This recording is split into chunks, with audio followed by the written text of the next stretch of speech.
Hello and welcome to our special show on counter-terrorism. Terrorism has become a global menace. It no more restricts to one nation. It is the most brutal crime as it kills innocent people. To counter terrorism, recently a unique conference was organized in Jaipur. The conference acted as a platform for deliberation for eminent scholars, field experts, policymakers who were engaged in counterterrorism activity from various governments, agencies and think tanks from all over the world.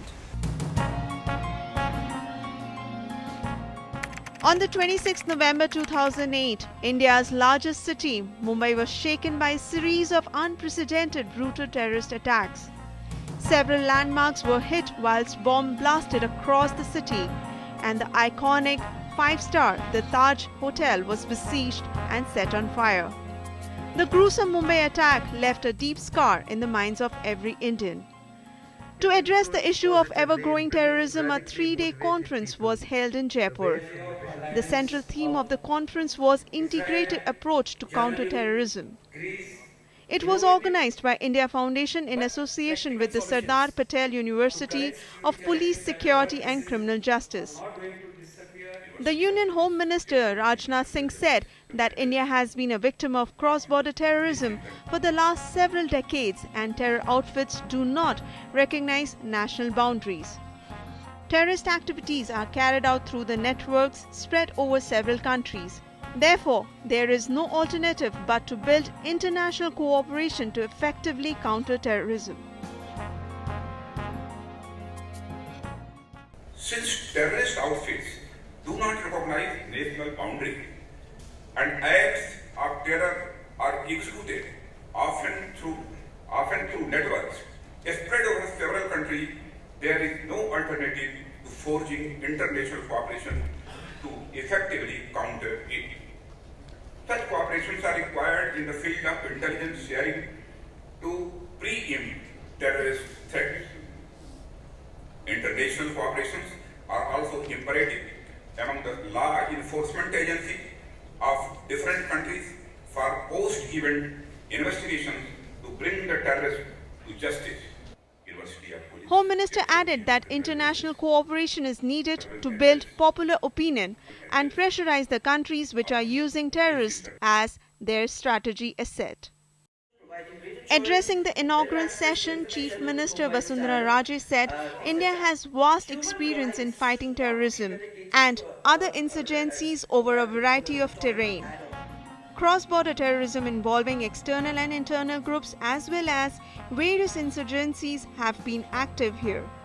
The Chief Minister said it is important that countries and institutions work together to ensure infrastructure and citizens are secure from terrorism. Such action requires a multi-pronged approach. And for us to continue enjoying the confidence of the business communities and the faith of the citizens in the governance of the state and of course the institutions, it is very, very important that we have sufficient, intelligent and very effective security. So there are many scholars, analysts and politicians that point out that terrorism since the mid-90s has definitely changed. Today there are different motivations, there are different actors. Ram Madhav, who was one of the organizers of the conference, said that a report will be prepared on this conference and will be submitted to the government for further consideration. It's a very important intellectual exercise which should keep happening on a regular basis, because just as you do field exercises to update yourself about tackling terror, you also have to update about the various new dimensions, new forms this terrorism is taking. This is such intellectual exercise that we are doing here, which will be very beneficial for all the stakeholders. See, there have been many such shortcomings in tackling terror. Every incident makes us a bit more wiser. We learn from those incidents. What is needed is that you learn from those incidents that happen in India, but also you can learn so much from what is happening around the world. For example, the ISIS phenomena. We can learn so much from the way ISIS is growing or expanding, and the way the world is trying to tackle it. So that way we have to continuously learn and update ourselves. After the conference, we will submit a detailed report to the government, to the Union Home Ministry, and we hope that the government will take our suggestions into account and equip all the corresponding stakeholders in the government in tackling terror. Speaking on global terrorism, the security advisor Ajit Doval said that the 9/11 attack changed the concept of terrorism. This attack became the genesis of global terrorism. At that point of time, though we called it international terrorism, but actually it was confined to only the affected countries were only 8 or 9. Today the Pakistan, which was supposed to be the main thing against it, has become the main base from where the terrorism has not, it's both the victim and it's both the sponsor of terrorism today. And the second highest number of killings are there. He also stressed on some key measures that are extremely needful in tackling terrorism. That each country must develop their own internal capacity to fight terrorism. Don't depend too much on multilateral or international support. Internationally, there should be zero level of tolerance to state sponsoring. We have to either rationalize and have very special thing about the laws which are required for extradition, for prosecution, for trial of these people who are involved in terrorism, including handing over to the countries. The former bureaucrat Ram Pradhan, who headed the 2611 probe committee, emphasized that a portion of the 2611 probe report should be made public. I don't think everything need be made public. But a portion of it. Yeah, but it can, making public doesn't mean that you have to say what everything we have said in writing. You can do it in other ways in media. The former Home Secretary said that post-2611 Mumbai attack, lots of positive changes are visible. But police training is still weak in India. Well, the lessons we have learned from 26/11 are: one, you need to improve your collation of intelligence. We also learned that unless we are fully prepared, that is especially at the first responder level, that is the state police, which means that we have to continue to do the drills so that everybody knows what they have to do when an emergency happens or when a terrorist incident takes place.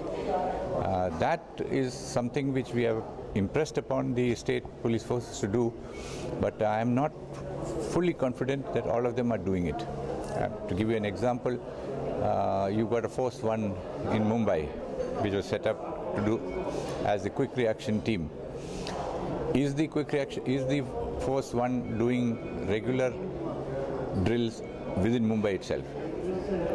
I don't see signs of that. And if you don't do the drills, you don't know what's going to happen. You might suddenly find that the Force 1, while moving to the site of the terrorist attack, may find themselves caught in a traffic jam for hours. Right. So how will you manage the traffic and so on?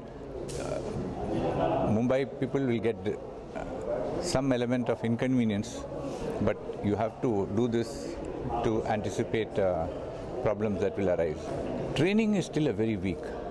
In the state police... Overall training, you mean to say? Overall training for the NSG is okay, but for the state police, unfortunately, training in the state polices across India is poor.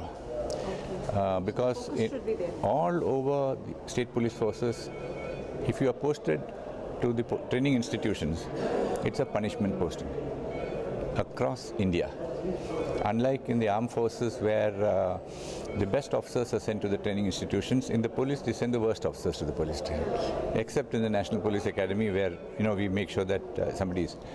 And therefore, because the best officers are not going to the training institutions, they are not able to motivate and give the best training. On increasing cross-border terrorism in India, some of the international speakers in the conference said that it is essential that India takes strong steps to stop Pakistan. The Aman Kiyasha folks, what have they done for you? what has been a single concrete outcome of Aman Kiasha? It's a boondoggle, right? They get to travel all over the world in exotic locations and pretend to have any kind of effect. They don't. So I think Pakistan only understands one thing, and that is to be held responsible for what it does. I don't think there's any point in having conversations with them. You know what the problem is. You know what the solution is. How does talking get you there? It doesn't. And the more you talk to them, the more you legitimize them, right? Why talk to them when they're continuing to support terrorism? What's the point of that?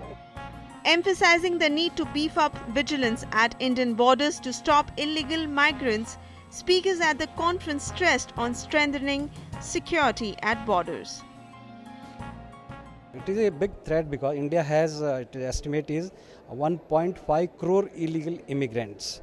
Only I think America has almost in the same number. They have about 1.2 crore illegal migrants. But imagine they are all generally coming from Bangladesh, and many of them have been involving in crime, smuggling, and so I think it is a security threat. We must control it. Otherwise, nation will going to face. How to control? We'll have to strengthen our borders. Security forces will have to be more empowered, and our fence will have to be constructed. More resources will have to be given to BSF, and other innovative solutions are also there, which academics have suggested. Those also must be looked into. Time for a short commercial break. Coming up on the other side of the show is the role of media in reporting on terrorism and lots more. So stay tuned. Welcome back. The focal point of discussion during the conference was the 26/11 Mumbai terror attack. Ujjwal Nikam, who is the public prosecutor of the Mumbai terror attack, he emphasized the need for a mechanism to expedite extradition process. Let's listen into what he said. Candid opinion that we had to bring consensus amongst the all advanced countries in order to bring the uniformity in the legal procedure for extraditing the accused. At present, every country has their own distinct and separate extradition law, and even Indian citizen, Indian criminal fugitive, if he commits the crime and if he goes outside the country, then the other country is very slow in extraditing. And even if we have an extradition treaty with that country assess our evidence on the basis of their law. That is absolutely wrong. Ultimately, it's going to be tried in India. So this is the first thing. Secondly, we are facing, so far as the terrorist problem is about the hard evidence. So normally conspiracy hatch outside India, and the main conspirators are outside the India.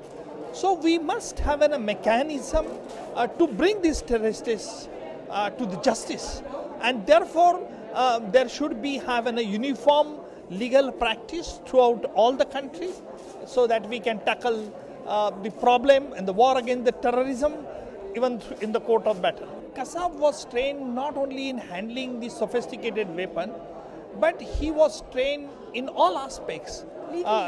Legally also. I have produced one Al-Qaeda manual, and that Al-Qaeda manual says that if a terrorist if you are apprehended by police, what defense you have to take, how to give the wrong direction to the investigating agency, what stand should be taken in the court, how to interact with the judge. All minute things are given in Al-Qaeda manual. So Kasab was also equally trained in all things. He was very much a literate man in that way. I won't say that he is literate. He studied up to 7th, but he had a great common sense. He had a presence of mind, and secondly, he was a very good actor in pretending all sort of dramas. Nikam and some of the speakers in the conference stressed that media should maintain restraint when it comes to reporting on terrorism. They owe first responsibility towards a common man.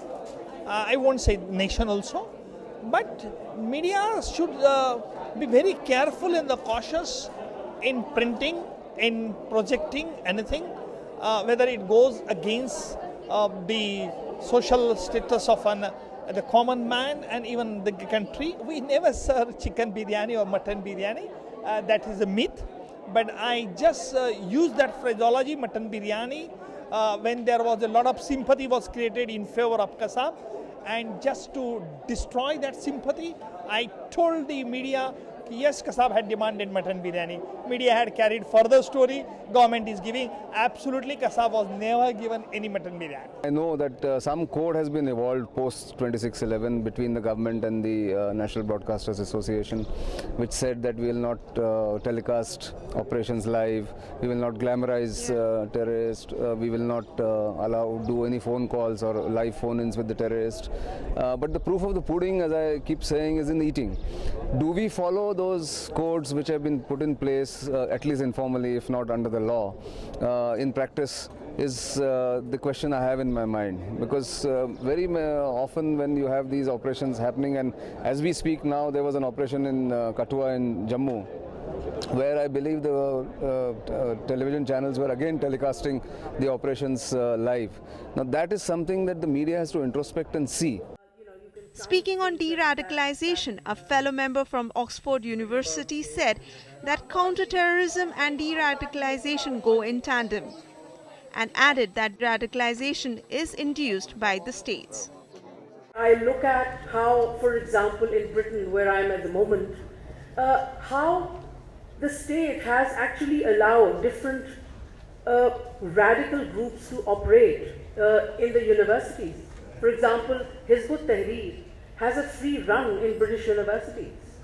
There are different excuses for that. I mean, one is that yes, they do not actively engage in violence, but they are creating conditions which then allow for other groups to kind of anchor themselves.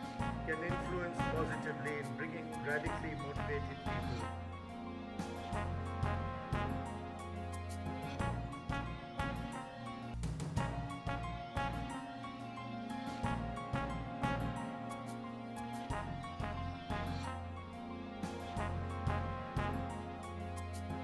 I would suggest to the Prime Minister of India to disengage with Pakistan completely. No talks, no visits, no trade, nothing. Pakistan has nothing to offer to you other than international terrorism. BJP spokesperson MJ Akbar highlighted religious tolerance in India. Secularism is not a European concept. Secularism is not the concept of Voltaire from the French Revolution or of Marx from the post-French Revolution. Secularism is not abandoning faith. Secularism is the equality of all faiths, not only before the law but before society. And I am proud to belong to a nation, and that is why India is a modern nation, where we have an audible faith equality. Where is it audible? It is audible every morning when you hear the azan, closely followed by the temples of the Hanuman temple, bells of the Hanuman temple, closely followed by the Guru Granth Sahib being recited in the Gurdwara, and on Sundays closely followed by the Peer of the church. Speakers one and all connected Kashmir militancy to the induction of religion-oriented jihadis in Pakistan's security perception as the front line of offense against India. Of course, there were some new and almost outlandish ideas floated in the course of discussion. Many even went to the length of saying that since a state created in the name of religion cannot sustain itself, therefore Pakistan's existential threat was not from outside but from inside. Jihadism and Islamist religious extremism came under focus in connection with the rise of ISIS, Boko Haram and various terrorist outfits in Pakistan. Minister of States for Home Affairs appreciated the conference and said that Home Ministry would be the real beneficiary of the conference. He also added that ISIS failed to sway the minds of youth in India. It was amazing to see so many stakeholders being invited in Jaipur and sitting together for 3 days and putting together your minds. I'm sure the immediate beneficiary of this conference will be Ministry of Home Affairs, Government of India. We are going to We are going to see closely all the papers, all those matters on which you have in detail deliberated upon. It is very rare, and I hope in future, if not immediately, you can make it, if not annually, at least biannually, this kind of gathering. I am not interested in defining what is terrorism. That I think you expert people, you are going to define it. I am more concerned in defining of our war against terrorism. I want to define our effort to fight terrorism. That is more important. The ISIS, they tried so much to sway the minds of the youth of India. But we were very pleased to see that the parents are not allowing them to go to Syria and Iraq.